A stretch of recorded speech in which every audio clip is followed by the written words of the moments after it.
বর্তমানে এমন একটি রীতিনীতি প্রচলন হয়ে গেছে যেটা নাকি বললে ভালো, কিন্তু এটা আমার প্রতিপক্ষ ইউজ করে, এটা আমার জন্য হারাম। জয় বাংলা, বাংলাদেশ জিন্দাবাদ, আল্লাহু আকবার। জয় বাংলা বললেই যেমন এটা আওয়ামী লীগ হয়ে গেল, জিন্দাবাদ বাংলাদেশ জিন্দাবাদ বললে বিএনপি, আল্লাহু আকবার বললে জামাতের গন্ধ।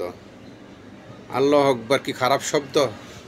এটা কি আওয়ামী লীগকে বলতে পারবে না, কিন্তু বলে না। আওয়ামী লীগ কি হিন্দু? বিএনপি কি হিন্দু না বিধর্মী?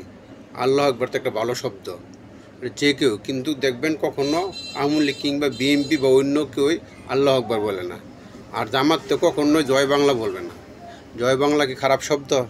বাংলাদেশের জয়, বাংলাদেশ জিন্দাবাদ, এটা কি খারাপ শব্দ? বাংলাদেশেরকে প্রশংসা করা হয়েছে, তো এটা কি আওয়ামী লীগে বলতে পারবো না জিন্দাবাদ, কিন্তু এটাকে ট্যাগ মেরে দেওয়া হয়েছে, এটা বিএনপির। বাংলা জয় বাংলা বললে এটা আওয়ামী লীগের ট্যাগ লাগানো। বাংলাদেশের জয় আমি চাইতেই পারি, বাংলাদেশ জিন্দাবাদ, এটা যদি আওয়ামী লীগের কোনো কর্মীর মুখটা বলে যায় এটা বিএনপির কর্মী ছিল। আল্লাহু আকবার বললে তুমি কথাই নেই গা। আল্লাহু আকবার কি নারায়ণ তাকবীর আল্লাহু আকবার, এটা কখনো অন্য কোনো দলের মুখ থেকে শোনা যাবে না।